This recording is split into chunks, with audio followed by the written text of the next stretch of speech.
नमस्कार, आप देख रहे हैं द इंडियन टीवी न्यूज और मैं हूं आपके साथ ज्योति पांडे।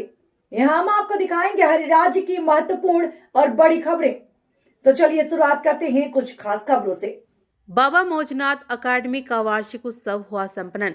थाना गाजी स्थित मौजनाथ अकादमी में वार्षिक उत्सव आयोजन किया गया। कार्यक्रम का शुभारंभ श्री श्री 108 श्री अनंतनाथ जी महाराज के कर कमलों द्वारा किया गया, जिसमें मुख्य अतिथि प्रहलाद राय टांक राज्य मंत्री अध्यक्ष श्री श्री आदि माटीकला बोर्ड राजस्थान रहे। कार्यक्रम की अध्यक्षता प्रधान जयप्रकाश प्रजापति ने की। कार्यक्रम में छात्र छात्राओं द्वारा रंगारंग सांस्कृतिक कार्यक्रम प्रस्तुत किए गए।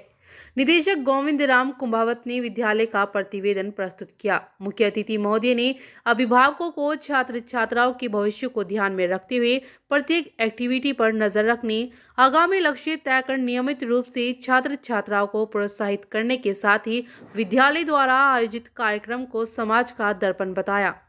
कार्यक्रम में श्याम सिंह तंवर, दुहार चौगान, सरपंच पिंकी लेखराज वर्मा, हरिजी कसाना, उप प्रधान रामनिवास चौधरी, भूपेश प्रजापत, राजेश शर्मा, हरिमोहन शर्मा, उपेंद्र मुर्दल, प्रेम कृष्ण आशित, लेखराज पायला, ब्रजमोहन शर्मा, देवी सहाय पटेल, शशि भूषण शर्मा, धर्मचंद जैन, बाबूलाल पांचाल, पंकज पाराशर, दयानंद प्रजापत आदि अतिथिगण उपस्थित रहे।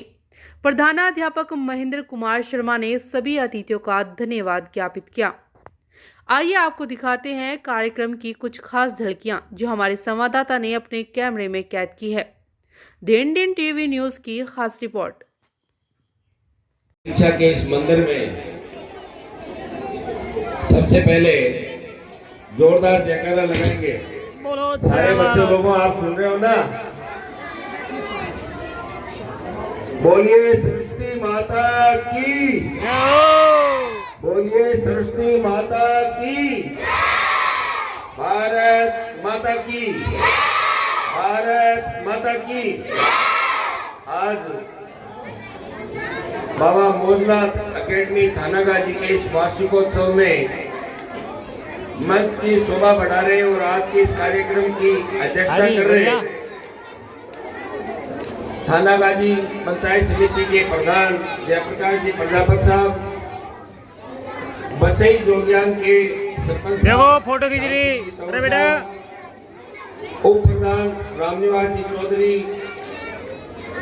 सरपंच पिंकी जी, हरिजी कसाना, अमर सिंह जी योगी जी, देवी साहेब पटेल जी, कुंदन जी और इस संस्था के डायरेक्टर महोदय श्री गोविंद जी और पूर्व यहाँ के प्रजापति समिति के अध्यक्ष दयानंद जी और समस्त सम्मानित मंच, सामने बैठे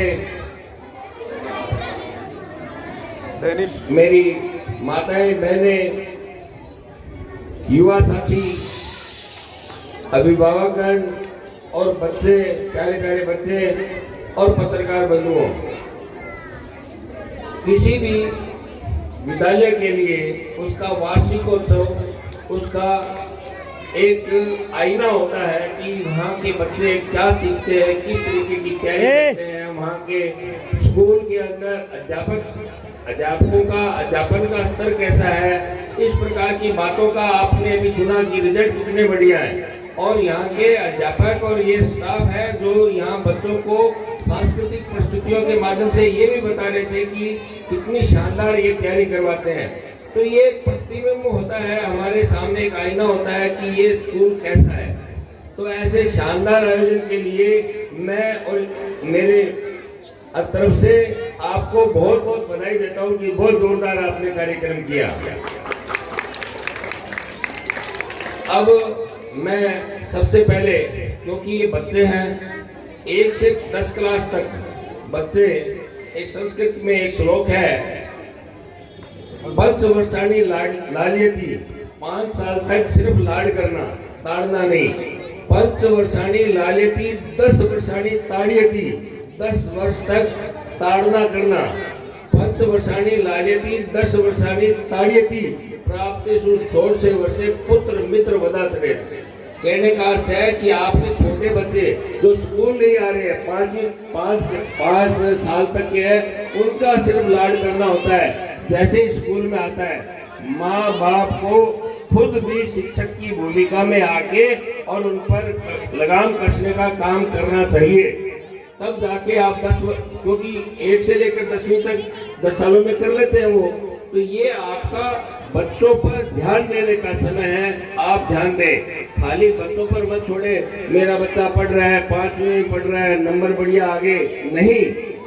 मेरा सारे अभिभावकों से ये कहना है कि आप अपने बच्चों को क्या बढ़ाना चाहते हो, रोजाना उनसे शेयर करो।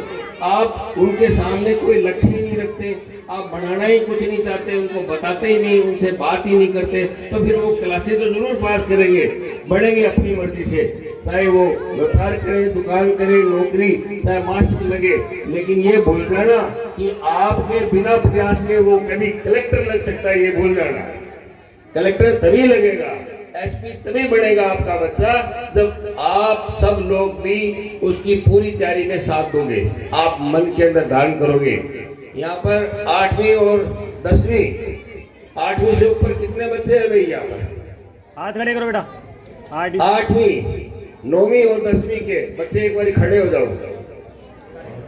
खड़े हो बेटे, खड़े हो। इस कार्यक्रम में बैठे हैं वो बच्चे, खड़े हो। अरे एक खड़े हो, सब हो जाएंगे। जीते हैं उतने ही सही। बाकी के तुम यहाँ खड़े हो, प्रोग्राम में हो बाकी के। चलो 8वीं और 10वीं के, आप कौन सी क्लास में पढ़ते हो अभी? 8वीं में। और आप 8th में क्या? सारे बच्चे 8th के हैं। मेरा ये कहना है कि आप लोगों के साथ में ये बच्चे जिनके भी हैं, आप इनसे यहाँ नहीं, घर जाके पूछना। बैठने के बाद में बच्चे पर माँ बाप ध्यान देंगे तो जो यूपीएससी में और जो आरपीएससी में या किसी भी कंपटीशन में जो प्रश्न आते हैं, जो परीक्षाएं होती हैं, उनका सारा कोर्स यहीं से शुरू होता है। और जब वो ग्रेजुएशन करके निकलता है, क्योंकि किसी भी कंपटीशन में बैठने के लिए ग्रेजुएशन जरूरी है, और जब ग्रेजुएशन तक पहुंचता है, तब तक अगर उस बच्चे का लक्ष्य है कि मुझे यूपीएससी की परीक्षा देनी है, मुझे आरपीएससी की परीक्षा देनी है, मुझे एसएससी की परीक्षा देनी है, मुझे थानेदार बनना है, मुझे वैज्ञानिक बनना है, जो वो चाहता है वो, तो उसकी तैयारी वो करेगा। तो जिस दिन ग्रेजुएशन कर लेता है, उस दिन उसकी 55% तैयारी हो जाती है, तो उसका हौसला बढ़ता है और वो फार्म भर देता है और 2-3 साल में आपके सामने अफसर बनकर घर आ जाता है। इसके लिए हमें खुद को आगे आना पड़ेगा। बिना लक्ष्य की पढ़ाई का कोई अर्थ नहीं है। वो बाद में हम बेटा क्या बनना है, इनको अभी तक आपने कभी पूछा नहीं। मैंने ये अनुभव किया कि हम एजुकेशन देते हैं लेकिन उसका टारगेट नहीं होता। बैठ जाओ बेटा। तो उन बच्चों के साथ में वार्तालाप करोगे। बेटियों, आपसे उम्मीद रखते हैं कि आप लक्ष्य बनाना कि मुझे एसपी बनना है। क्या बनना है? एसपी। मुझे कलेक्टर बनना है। तब आपकी पढ़ाई की दिशा बदल जाएगी, आपकी जो पढ़ने की है वो लगन बढ़ जाएगी, आपका काम बढ़ जाएगा। आप जब ध्यान पूर्वक पढ़ना शुरू करोगे तो मैं आपको एक बात बताना चाह रहा हूँ, जो 8वीं के बाद के छोटे बच्चों को तो जो जैसे बस्ती में चल रहे हैं उनको चलने दो, लेकिन